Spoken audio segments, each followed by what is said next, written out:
Good morning and welcome to Ask the Expert. I'm Joe Taylor. This morning, another in the ongoing series of programs presented by the Regional Early Learning Resource Center.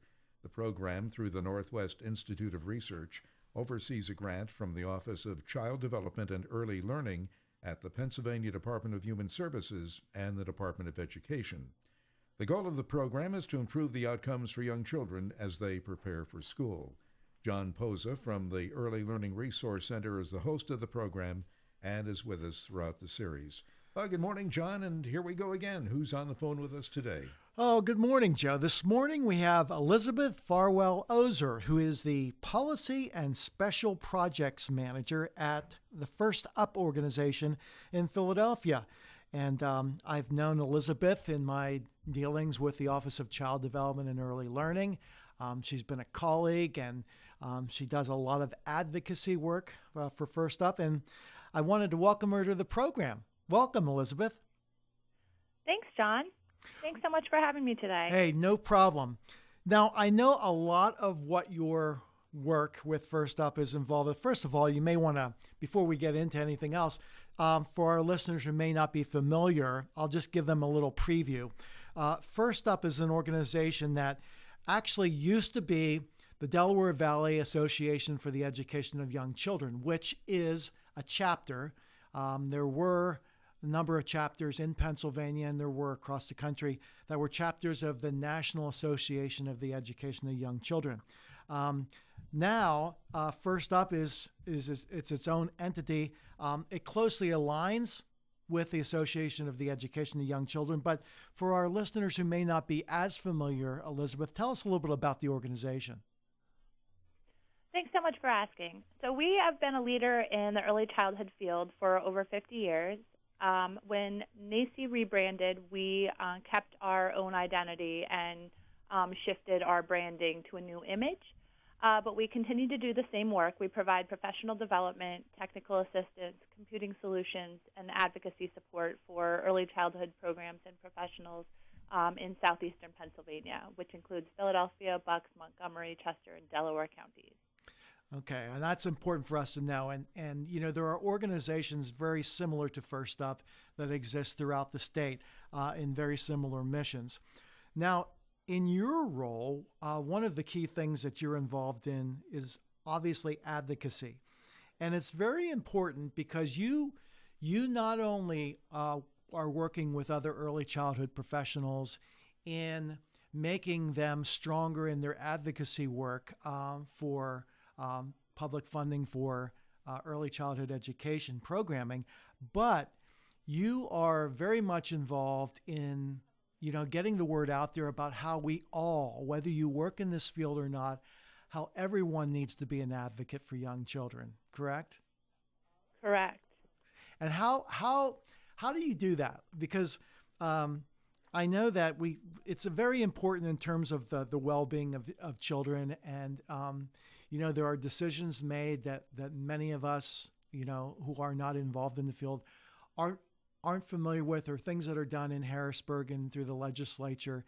And then we find out after the fact, and we often hear, well, why was that done? Why didn't we hear about that? So that's a lot about what you're involved in, isn't it? Yes, exactly. So advocacy is so important because, especially around children, because they really don't have any voice to speak for themselves. One, because they're so young, and two, they don't really know if they're being treated fairly or being given what they need, really. So it's really up to us adults who know about these things to advocate for children. We're seeing actually right now with a revision of the DHS regulations around child ratios, and we're realizing that the policy is focused on ratio and not group size. So that's a really good example of where advocacy is needed, because as the regulation stands right now, one could have a group of unlimited group size in any age group as long as the ratio is correct between adults and children. And that's an example of a policy that wouldn't be developmentally appropriate or beneficial for most children. And it's important that those of us in the field who are aware of this issue speak up and share our comments and opinions so the policy can be adjusted to fulfill the purpose that it's supposed to have, which is to keep children safe. Now, for our listeners that may not be familiar, like in terms of the group size and the ratio, I'm going to ask you to let folks know an example because, let's just take a preschool classroom and tell folks what the ratio, how many can actually be in a classroom and how few, the minimum number of teachers right now you would need in that classroom. Right. So each age group has a specific adult to child ratio that's developed to ensure the safety of the children. So the younger the child, the fewer the children per adult. So for infants, the ratio is 4 infants to 1 adult. For young toddlers, that's up to 18 months. That is 1 adult for 5. And then for older toddlers, that is 1 adult for every 6 children in the age group. For preschoolers, it is up to 10 per adult. But as the policy stands, there's no regulation saying you couldn't have a group of 100 preschoolers in a room together as long as you had 10 adults. And if you apply that to infants and say, you could have 100 infants as long as you had 25 adults, that wouldn't probably be a really great situation for anybody. But to give a different example, to back up into just advocacy in general, advocacy is so important because people who need protection are often not able to fight for themselves. One historic example of this is actually the IDEA, which is Individuals with Disabilities Education Act. Now, when we think of that in an education kind of field, we're thinking about that's a protection for children with special needs around learning. And we apply this policy when we refer a family for service or when we write an individualized education plan, an IEP. Right. But the legal protections for individuals with disabilities actually began with advocacy around wheelchair ramps. Now that's expanded to include protections such as being in an appropriate class setting and having your learning needs met. But it really began with a more simple need of simple physical access to public spaces. But because groups advocated for that access for individuals with disabilities, protections for these individuals are pretty well established and are continually improving. So because that's the impact we have when we advocate, it's really important that people who know about any topic advocate to make sure that that's what's happening in the best way. Now, that causes me to wonder at the state, even federal level, how are child care and early learning proposals presented by whom, and how accurately do these proposals reflect what is needed at the local level? Because I could advocate for early childhood learning, but I'm not informed necessarily.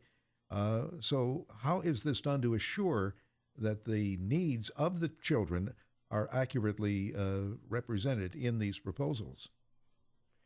So the groups that work with early childhood education in Pennsylvania work with our legislators and with our interest groups to make sure that they're educated on the topics. And every year there is a PRR process where advocacy groups that are knowledgeable about their area meet with interest groups, with legislators, and help to inform them on the issues. So this is where we really lay out all of the statistics, all of the learning, what we know about the field, what we know about the landscape right now, what the quality looks like, what the unmet need looks like, the impact on families, the impact on communities, and we make some recommendations based on that. So the hope is that through that process, we're educating those who are in decision-making positions so that they can make decisions that support children and benefit society. However, with our existing funding, it's difficult to allocate sufficient funding for early education. We're actually seeing across the United States, and not just Pennsylvania, we're seeing a bit of a child care crisis. We have a good bit of preschool availability across the state because preschool has been getting a lot of attention, but our child care system is really struggling, and programs are really having a hard time sustaining themselves, let alone producing a high-quality experience for children. And that can be really damaging on our economy as well as our family health and child outcomes. Yeah, absolutely. I mean, I've heard it many, many times of, parents needing childcare for their infant or toddler, and either their local childcares are filled and they don't have a slot open, and so that definitely complicates matters when the parent has to work and they have to find adequate care for their children to allow them to go to work. So no, it's an issue, and as Elizabeth knows, there's a concerted effort regarding increased funding specifically for the infant toddler population, which is very, very critical. And in the past, we've kind of devoted, nationally, a lot of our efforts for preschool age kids, but infant toddlers, where we have the research to support it, and now we just need to do more advocacy for funding to support that very, very vulnerable population. And of course, there are economic repercussions in that the one parent possibly is not able to go out and get a job. Yes. Exactly. Yeah. That we're seeing actually quite a few people reporting that their friends or people they know are actually relying on public assistance because it's so difficult for them to find childcare in order to go to work. Right now, there are more than 10,000 children on the wait list for childcare subsidy in Pennsylvania, and some of them have actually been on the waiting list since February or March. So imagining what these parents are doing as they're waiting for their spot to show up for childcare.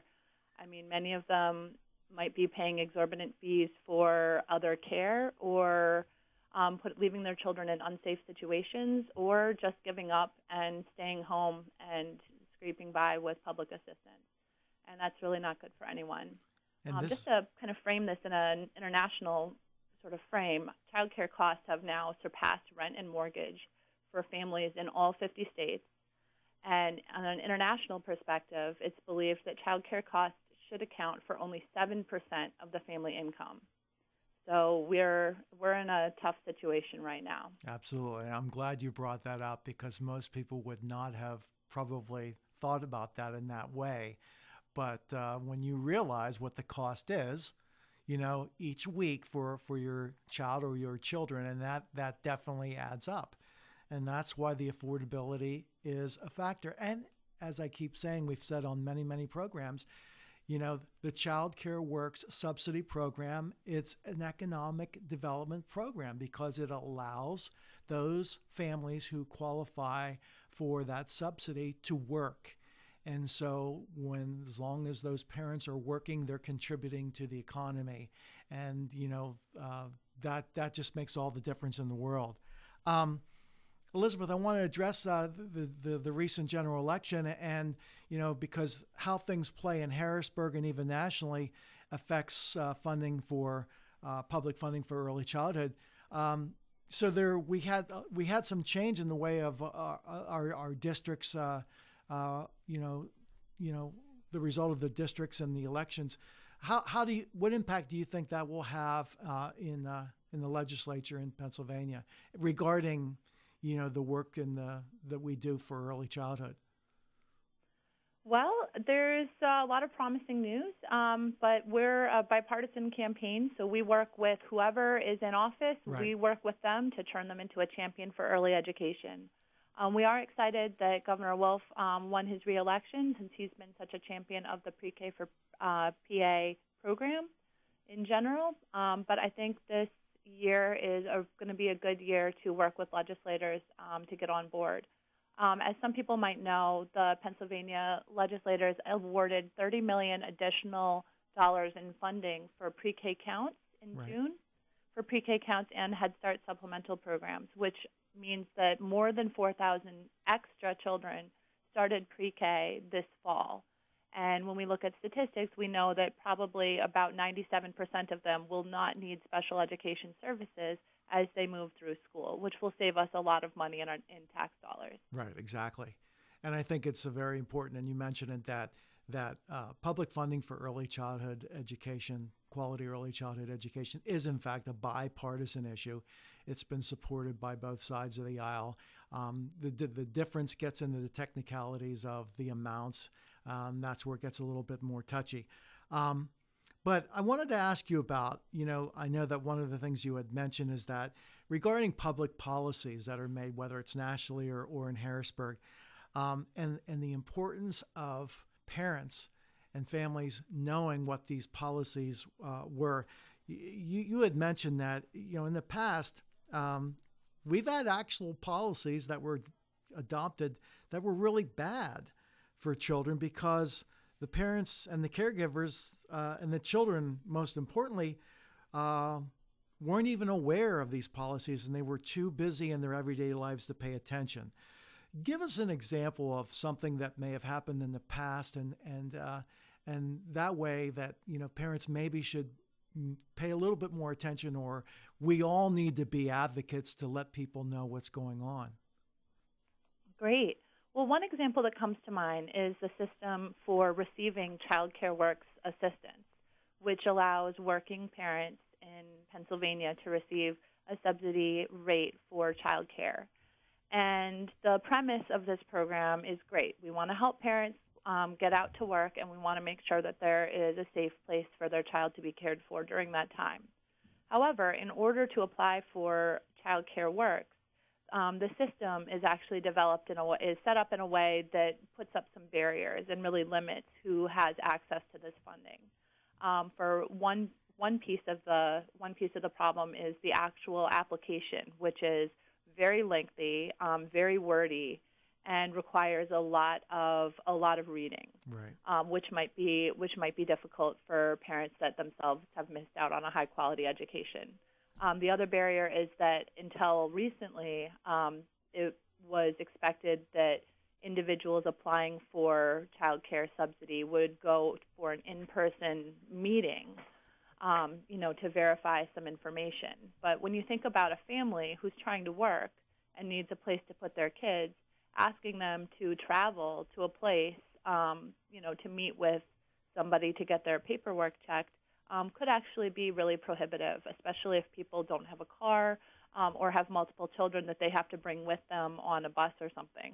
Right. That itself might be such a barrier that a family who's eligible to receive Child Care Works funding is actually not ever going to receive that funding. And then we have money set aside for somebody that's not able to benefit from it. And that can really limit how we're supporting our workforce. How can parents get more involved in the process in terms of expressing their needs, whether to organizations that deal with the early childhood and child care, or legislators themselves? What proactive role can the parents play in this? That's a great question. I mean, something that has really become true is that the people who are taking care of children are often too busy to talk about the work of taking care of children. So what parents and early educators can do is to really be loud about their work, talking about the visibility or increasing their visibility, and really talking about the impact that their work has on the rest of society.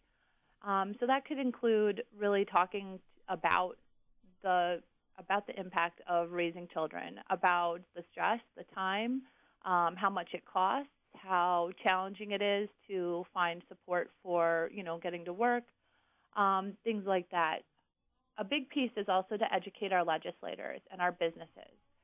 So we like to meet with legislators to let them know that there's childcare and high-quality early learning happening in their district, inviting them in so they can see themselves what makes a high-quality program, and help them really become a champion for this economic support that's happening in their district. We also really want to engage businesses to really understand the impact that the child care system has on them individually and on the economy at large. And I think a piece that the public isn't really always thinking about is that child care isn't to benefit children. The children would prefer to be at home with their parents. The child care system exists to allow people to work. And when we have a good system, that can really make a big difference. So what parents can do is to really talk about how if they didn't have high-quality child care, they wouldn't be able to do their job. They wouldn't be able to function as a productive member of society. They'd be limited in their impact. And something we've been doing around that is a social media campaign called PA Runs on Childcare, and we're really trying to point out that if a bank teller doesn't have reliable childcare, the bank might not be able to open at 9 a.m. sharp for people to go about their business. And if we have a lot of people who are limited in their ability to get to work or be on time for work by childcare issues, that really limits our economy because it changes the culture of consumers in addition to just causing barriers for actual day-to-day procedures. So we're really trying to impact businesses to appreciate and respect the fact that there's high-quality, reliable childcare available for their staff. We're really engaging families to speak up about the impact on their children, what they've learned, what they're able to do, how they're behaving due to their high-quality early learning, and the need, really talking about how they need childcare and how it's hard to find. The other piece people can do is to support the two campaigns we have going right now in Pennsylvania. We have the Pre-K for PA campaign, which has been around for 5 years and has raised over $100 million for pre-K funding in Pennsylvania. Part of the negative impacts of a pre-K campaign is that the language was so specific, people weren't always thinking about childcare. Right. And a few years ago, there was actually the funding ask that we requested for pre-K actually was taken almost directly from childcare funding, which resulted in the same amount of money for the children we were hoping to serve.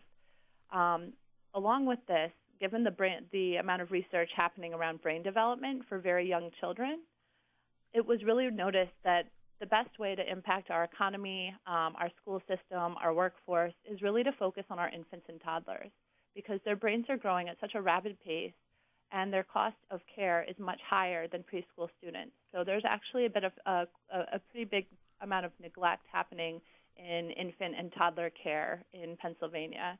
John, as you mentioned, it's very difficult to find high-quality infant and toddler care, and in addition to that, it's very expensive. We're actually not sure what high-quality infant and toddler care costs. There's some studies going on right now around that. So this new campaign is aimed to really push childcare. Childcare, if you want to think about a big system, is more impactful than pre-K because it covers much more children. It covers children up to 12 years of age who are participating in after-school programs. It's covering all of our infants and toddlers who are not eligible for preschool because they're too young. And it's covering the wraparound support that preschoolers need if their parents are working past 3 o'clock when preschool ends. So if we impact the child care system, we really have an exciting opportunity to impact many layers of our society. We'll be able to improve family health by giving them reliable support for work, giving them access to a high-quality learning program where they can go for resources and support, and by improving our education and our economy. So right now, people can go to Start Strong PA and sign up to support the campaign. They can go to Pre-K for PA to support the campaign, engage communities in getting excited about talking about these topics, and encouraging people to learn more. Some good resources are our website, which is firstup.org, the National Association for the Education of Young Children, NACY.org, and there's also some videos that people can watch. The Raising of America is a documentary series we've been using in conjunction with the campaign to educate the public on economic returns on early learning investments. That's a fantastic program, Elizabeth. Yeah. Hey, I'll tell you, our time has flown, but I mean, this has been a wealth of information. Elizabeth Farwell-Ozer, the Policy and Special Projects Manager at First Up in Philadelphia. Elizabeth, great show, and promise to come back because there's so much more we need to cover. That would be great. We will be pleased to have you. Thank you so much. I'd love to. Thank you so much for having me today. Have a wonderful day. You too. Thanks, Elizabeth. And that's our program for today. We'll be back in 2 weeks at this same time. In the meantime, you can go online to learn more at papromiseforchildren.com. For John Posa and the Early Learning Resource Center, I'm Joe Taylor. Thank you for listening and have a great day.